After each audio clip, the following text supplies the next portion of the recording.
DMTV Info, votre chaîne d'information en temps réel. La politique, la santé, le sport, les faits de société, la musique, les rumeurs et bien plus encore. Vous découvrirez cela dans notre chaîne DMTV Info.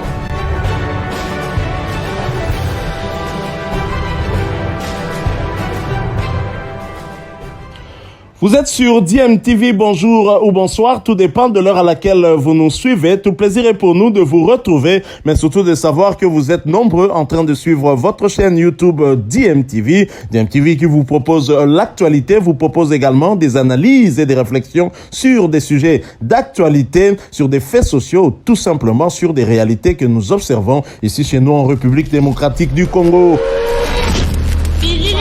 On a aussi Alphonse Lanton pour cette année 2022. Il sera de notre sur ce plateau pour débattre de toutes ces questions. Eh bien, on commence déjà par le barrage. Le barrage, oui, on voit les léopards qui se retrouvent en stage. La liste a été publiée pour le tout dernier stage qui permettra justement aux léopards de la RDC de se préparer pour ces rencontres, le match aller-retour des barrages contre le Maroc finalement.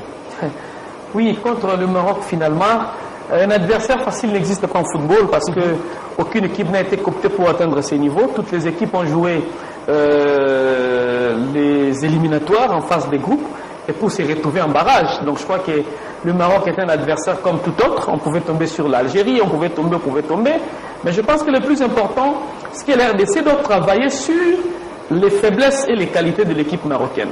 Le tirage est favorable à une nation ou à une équipe quand vous vous préparez mieux pour affronter en tenant compte des qualités et faiblesses. La dernière rencontre de la RDC et le Maroc remonte avec Florent Ibenge. Nous avons vu que le football marocain, c'est un football physique et rapide. Et Ibenge n'a pas permis aux Marocains d'utiliser les milieux de terrain. Il a blindé les milieux de terrain en utilisant Bopé et Bonpoura, si je ne me trompe pas. C'était pour un impact physique au niveau du milieu de terrain. Je le vois encore avec cette équipe marocaine. Quand cette équipe joue la Coupe d'Afrique des Nations, vous sentez une équipe poussante, rapide et physique. Et il faut travailler sur les qualités de cette équipe, monter une équipe qui va affaiblir les qualités de l'équipe marocaine et chercher à gagner. Nous avions gagné l'équipe marocaine sur un contre de Kabananga, le centre de Mbele, demi-volée de Kabananga, c'était un but. Et c'était l'unique action avec éclat qui a ramené le but et puis on est resté là jusqu'à la fin de la rencontre. On est resté nostalgique par rapport à la qualification des années antérieures de l'RDC. C'est très bien, c'est historique, mais je pense que les choses ont sensiblement évolué. L'infrastructure au niveau du Maroc et en RDC, il n'y a pas photo. Les équipes nationales de l'RDC utilisent les installations marocaines pour se préparer. Le club congolais, le cas de Vita, lors de sa finale face à Raja de Casablanca, ce sont les installations marocaines des clubs ou encore de cette nation que nous utilisons. Donc, des années où les léopards se sont qualifiés au détriment du Maroc, il y a un écart, il y a un fossé, où nous, on est resté très derrière et le Maroc a évolué, même en termes de clubs. On a assisté à une finale 100% marocaine entre Wydad Athletic Club de Casablanca. Donc, c'est cette finale qui s'est soldée par des situations très compliquées, mais ça ramène le football marocain au-dessus. On ne doit pas se voiler la face, mais nous ne devons pas mettre en avant les qualités marocaines. Nous devons plutôt travailler sur les qualités et nos faiblesses, justement pour affronter. Maintenant, s'il faut revenir chez nous pour préparer notre équipe, Hector Cooper avait un groupe, ou a un groupe, il a travaillé avec ce groupe pendant 6 matchs. Ce groupe a livré 6 matchs. Et aujourd'hui, c'est tout le monde qui se précipite pour intégrer l'équipe nationale. Il y a X à gauche, X à droite, qui va intégrer. C'est très bien. Mais que l'entraîneur ne puisse pas perdre les repères de son groupe. Qu'on ne puisse pas détruire le noyau. Mais seulement voir les forces qui manquent à la RDC. Toutes les personnes qui sollicitent les arrivées, on peut les amener mais pas les faire jouer. Il doit tenir compte du noyau qui existe. Mais là, c'est là qu'on va se poser un sérieux problème si on doit maintenir le noyau. Alors que l'on sait qu'il y a eu des stages, notamment avec les locaux, et actuellement les léopards sont en stage. C'est aussi pour permettre à ce que ces locaux puissent intégrer la sélection. L'idée de départ, c'était ça. Mais si on doit revenir pour maintenir le noyau, non, maintenir le noyau, ce n'est pas permettre à l'entraîneur de détruire tout ce qu'il a commencé. Il a commencé, il a une idée sur ce qu'il a commencé à faire. Il a joué à Lubumbashi, au Bénin, en Tanzanie. ici à Kinshasa. Donc on a joué en aller-retour. Ça signifie que le nombre de matchs, l'entraîneur s'est fait une idée. Au départ, l'entraîneur tâtonnait, mais à la fin, on a compris qu'il commençait à construire. Maintenant, il y a des talents à l'extérieur. Pour qu'ils ne puissent pas se perdre, et les joueurs évoluent au pays, et les joueurs évoluent à l'extérieur, les talents qui manquaient à l'équipe nationale. Nous connaissons tous qu'il y a des compartiments qui ne marchent pas, notamment au niveau du milieu de terrain. En Tanzanie, on joue avec Edo Kraembe, à Kinshasa, on joue avec Moutou Sami. À Lubumbashi, avec Moutou Sami, on joue avec Moutou Sami, et ça ne marche pas. Il y a des tandems qui nécessitent encore les talents. Je ne demande pas à l'entraîneur de mettre à côté tout le travail fait en stage, mais de ne pas aussi perdre l'idée du départ. Parce que à la porte d'une qualification, quand il y a plusieurs sollicitations, vous risquerez de vous perdre et faire allégeance aux talents qui arrivent, oublier qu'il y a un travail qui a été fait au départ. Le plus important, c'est le travail qui a été fait. Un travail fait, garde déjà les noyaux, c'est cette complicité qui existe déjà. Parce que le départ de Ibenge, l'arrivée de Christian Sengibiembe, rien n'a été conçu au niveau de l'équipe nationale. On n'avait pas amené un noyau qui pouvait rester. Mais aujourd'hui, l'arrivée de Cooper n'avait pas aussi un noyau, mais il a déjà une idée après pratiquement 6 matchs joués. Je peux dire qu'il s'est fait une idée, qu'il ne puisse pas détruire, mais qu'on sent qu'il y a des talents qui peuvent venir rejoindre. Au niveau de la nation, que le ministre des Sports qui est déjà dans l'élan de ramener tout le monde sur la même table, les journalistes s'étaient consultés, et pour cette campagne, il faut encore élargir les champs, qu'on ramène tout le monde, que personne ne se sente exclu, que tout le monde arrive à contribuer. On va entrer dans ce dossier. Charles on se dit, doit-on reconstituer la sélection nationale maintenant? Parce que c'est un réel problème que Eddie Kankou a évoqué.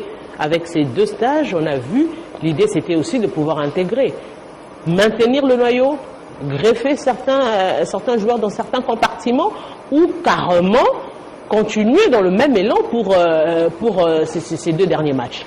Je pense que c'est une question qui devait être posée un peu plus tôt que maintenant. Parce que là, nous sommes à quelques semaines de ce match de barrage. Ce sera déjà au mois de mars qu'on doit devoir jouer la phase aller et qui va se jouer déjà chez nous. L'idée était si on savait déjà à l'avance ce qu'on voulait, que s'il faut changer l'équipe, parce qu'au départ il faut considérer que la RDC n'a pas une équipe. Nous allons jouer face au Maroc qui a une équipe, le Maroc qui n'aura qu'à corriger certaines erreurs qui ont fait en sorte que l'équipe ne puisse pas aller très loin lors de la CAN, mais vous avez une équipe. Il y a eu de petites erreurs qui peuvent corriger. Mais nous, la RDC n'a pas une équipe. On n'a pas d'équipe. Eddie Kankou a parlé de ce match au Gabon en 2017 avec un certain Mumbele. Et je ne vois pas un gars aussi percutant qu'était Mumbele à l'époque. C'est vrai que dans l'axe de l'attaque, oui, nous avons des joueurs qui peuvent répondre, mais qui sont ces joueurs qui ont le talent maintenant qu'avait Mumbele à l'époque? Je ne le vois pas. Bon, là, c'est la probabilité. On ne l'a pas encore vu dans ce groupe, mais Mumbele, on a vu comment il s'est employé au sein de Léopard jusqu'à devenir ce joker qui a pu débloquer ces matchs qui étaient en tout cas amplement disputés entre nous et le Marocain. Pour revenir sur quoi on doit travailler maintenant. Nous avons vu des stages qui nous ont fait perdre de l'argent ici. On l'a décrié, ces voyages vers l'Égypte avec de joueurs locaux. Là, avec la liste qu'on a vue, vous avez vu le nombre qui a été retenu. Et maintenant, c'est des questions qu'on a encore se poser. Faut-il miser sur ceux-là qu'on a pu détecter de gauche à droite, encore qu'il y a des binationaux qui continuent à venir.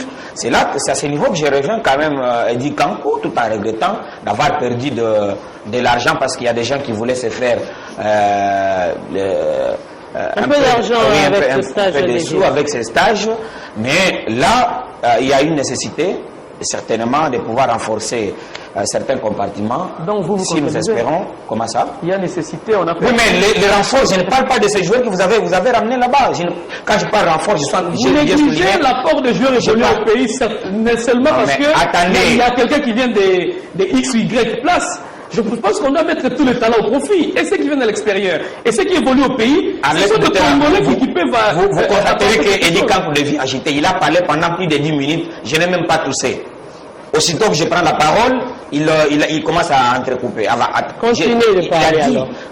On a pris les joueurs locaux. On a pris les joueurs qui évoluent en Afrique. Dites-moi, dans cette liste-là, combien sont retenus? C'est de ça que je parle. Par contre, ceux qui vont venir, vous avez parlé du cas de Wamangituka. J'accepte, je suis d'accord. Wamangituka va faire partie de oui, voilà. Je suis d'accord quand je parle de renfort de quand je parle de renfort, c'est là que je parle. Parce que, dites-moi, si on avait besoin de prendre des joueurs qui évoluent en Afrique, qui évoluent en RDC, la meilleure manière de les mettre en jambe, la meilleure manière de faire en sorte que ces joueurs deviennent de valeur, qui puissent intégrer l'équipe nationale, c'est de pouvoir soutenir le championnat national. Vous pouvez considérer qu'on arrête. Il y a des matchs qui ne se sont pas joués ici, tout simplement parce qu'il y a des équipes qui ont eu des astuces telles que nos joueurs ont été sélectionnés à l'équipe nationale, nous on ne joue pas. Dans l'entretemps, les championnats traînent. Donc on doit considérer un joueur.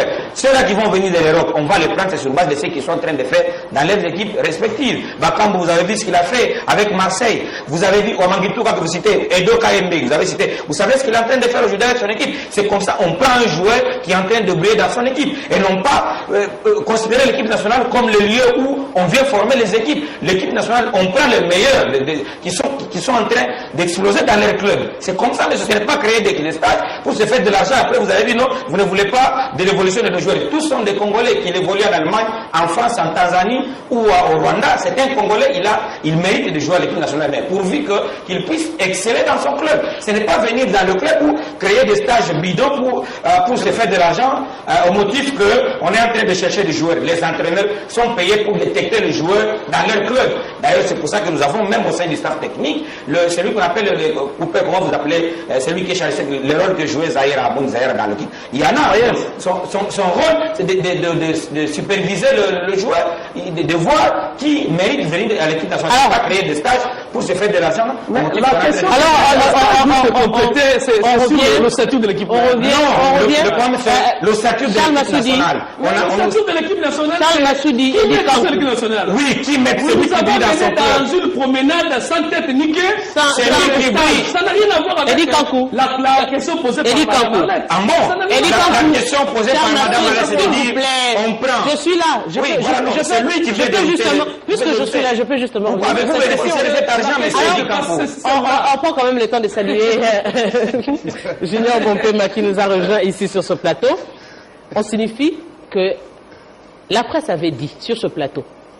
Ce qui est bien, c'est que tout se dit sur ce plateau, et tout se vérifie ici sur ce plateau, que le stage initié pour l'Égypte, qui concernait les locaux, n'aura pas de finalité, parce qu'au finish, on ne retiendra pas grand-chose de ce joueur-là. Voilà. Si déjà pour le deuxième stage, on retient moins, avec ce qui arrive encore, on risque, avec la liste des joueurs qui vont prester pour le Maroc, de voir encore moins des locaux. Ça, c'est une parenthèse qui va se vérifier encore sur ce plateau. Mais ça reste encore une question posée. Le temps, tu reviens sur cette parenthèse.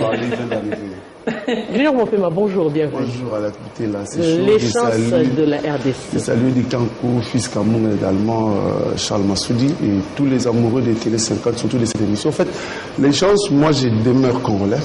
Je ne parlerai pas des chances, je parle de la détermination. Et nous devons aller au Qatar. Ipso facto.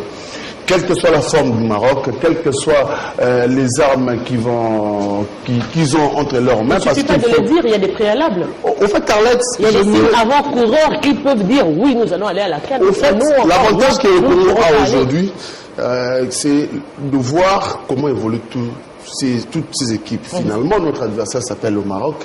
Et nous joue la CAN, qu'on observe au quotidien à travers cette Afrique de Nations. En fait, c'est la raison pour laquelle on n'aura pas d'excuses. Parce qu'on sait que Cooper sait que ces poulains ne peuvent pas se permettre des bêtises à l'entrée de la surface parce qu'il y a un certain Achraf Hakimi. Parce qu'on sait qu'il y a un bouffal. Donc nous avons vu notre adversaire. Nous l'avons vu. Quelle que soit sa forme, quelle que soit en fait la flamme qu'il aura, avec laquelle il sortira de la CAN, mais nous on a des joueurs qui jouent. On a des joueurs qui font aussi le championnat. L'Algérie a été... C'est possible, on risque de se retrouver en train de jouer les barrages avec le champion. Quel champion? De la CAN. C'est possible. Au fait, madame... Je veux dire que tout dépend de la détermination, de l'évolution du Maroc. Madame Arlette, moi je viens de voir les ténors du titre partir très tôt, oui. Dans la matinée. Oui. L'Algérie, la meilleure équipe africaine. Au fait, le football, il n'y a pas de calcul dans le football.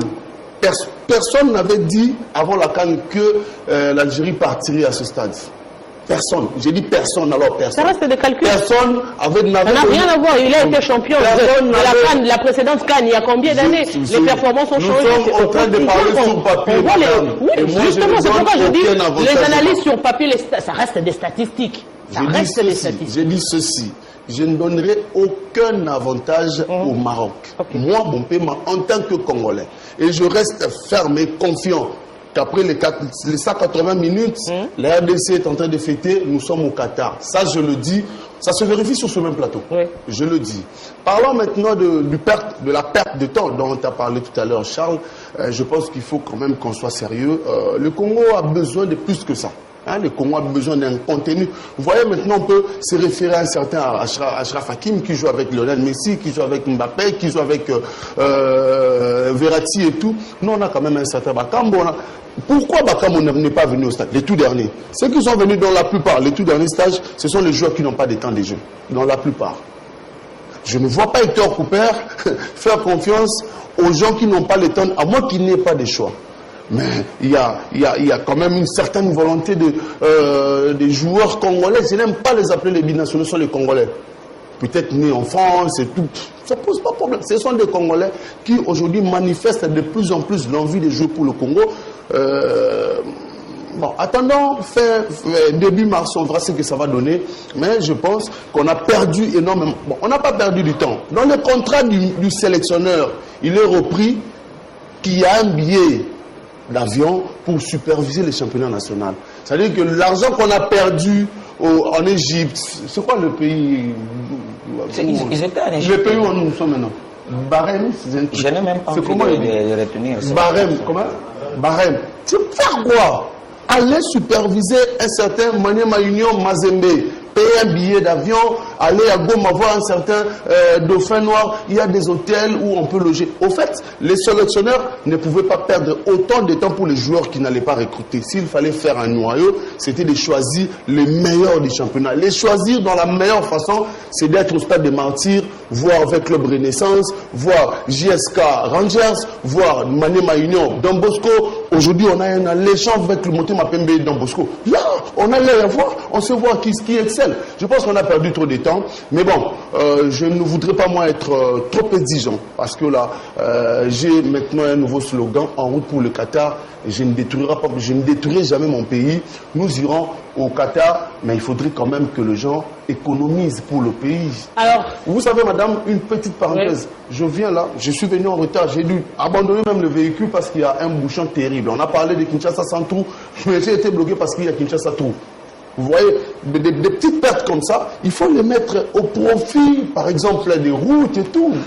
Il y a dit quand vous savez ce que coûte un voyage, ce que coûte un voyage, ce que représente un voyage. On va prendre ici la réaction du ministre. Le ministre des Sports, Serge Konde, également a réagi au lendemain du tirage. Il se montre plutôt optimiste, on va l'écouter. Comme moi.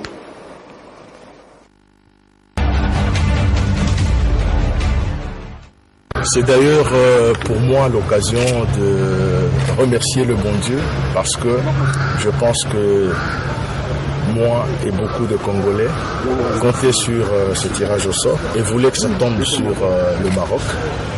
Pourquoi le Maroc? Parce que nous avons joué contre le Maroc ici en 1973 avant d'aller à la Coupe du Monde de 1974. On avait battu les Marocains ici chez nous, 3 buts à 0.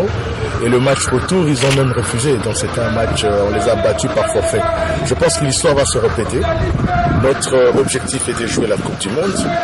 Je ne le dis pas parce que je minimise l'adversaire. Non, nous avons beaucoup de respect pour toutes les nations qualifiées au match de barrage. C'est toutes les nations qui voudraient jouer la Coupe du Monde, mais les Marocains vont quand même nous excuser. Nous, ça fait plus de 47 ans qu'on n'a pas vu ce championnat. Et c'est pour nous l'occasion de ramener les Léopards à la Coupe du Monde. Et on va jouer, nous allons nous préparer sur base de la forme du Maroc. C'est un adversaire que nous connaissons. Nous avons joué contre eux plusieurs fois. Même l'époque de Kabongongo, Yimutubile Santos, à Lubumbashi, on a joué, Zaïre Maroc plusieurs fois, donc c'est un adversaire qu'on connaît. Et on le respecte, il nous respecte aussi. Moi je pense qu'il est l'heure de rentrer au travail, préparer l'équipe, l'adapter au jeu des Marocains pour qu'au match de barrage, on gagne. D'abord, on devra gagner avec beaucoup de manières ici chez nous, c'est ça le grand secret, pour qu'au match retour au Maroc, on négocie soit un match nul et pourquoi pas une victoire. À la CAN 2017, le Maroc avait une équipe très efficace avec un sélectionneur très expérimenté, Hervé Renard. Nous les avons battus à OM 1-0. Mais écoutez, la RDC n'avait pas une si grande équipe. Les joueurs étaient encore au début, ils ne se connaissaient pas encore. Je me rappelle à l'époque, c'est quand les Bakambu et les autres venaient d'arriver. Mais aujourd'hui, nous avons des joueurs qui ont pris de l'expérience, qui se connaissent, qui ont pris la cohésion. Et le Maroc est en train de rajeunir son équipe. Alors, je pense que nous n'avons pas droit à un échec. En une minute. En raison du stage des Léopards, on accuse à raison et à travers ces stages. Il faut comprendre d'abord l'objectif d'un stage avant de les critiquer. L'objectif, c'était de permettre aux joueurs évoluant au pays. Quand l'entraîneur est arrivé, on réclamait les talents de certains joueurs. L'entraîneur a exigé de voir les joueurs en stage avant de prendre un talent et le mettre au sein de l'équipe nationale. La fédération a jugé en compétition avec les ministères que c'était utile de mettre l'entraîneur. Parce que les deux structures travaillent ensemble. Oui, c'est la complicité et la bonne complicité qui existe entre le ministère et la FECOFA. Dès lors que la FECOFA estime que le stage est utile pour l'équipe nationale, on peut émettre un avis, mais que cet avis ne soit pas comme une vérité sur la réalité au sein de la fédération. Ça, je voulais dire que les stages avaient sa valeur aujourd'hui. Voilà, nous sommes de retour et merci à vous de nous avoir suivis. Merci de continuer à faire confiance à votre chaîne DMTV et nous espérons en tout cas que ce sujet vous aura plu et si c'est le cas, laissez-nous un maximum de j'aime. Merci de partager avec nous aussi votre point de vue en nous laissant un commentaire. Abonnez-vous si vous êtes nouveau ou ancien et que vous ne vous êtes pas encore abonné. N'oubliez pas d'activer la petite cloche de notification en cliquant tout simplement sur celle que vous verrez apparaître dès que vous serez abonné parce qu'elle vous permettra de ne plus rien manquer des prochaines vidéos que nous vous proposerons. Encore une fois, merci à vous, avec espoir de vous retrouver très bientôt avec un autre sujet d'actualité. En attendant, portez-vous bien et DMTV vous dit au revoir.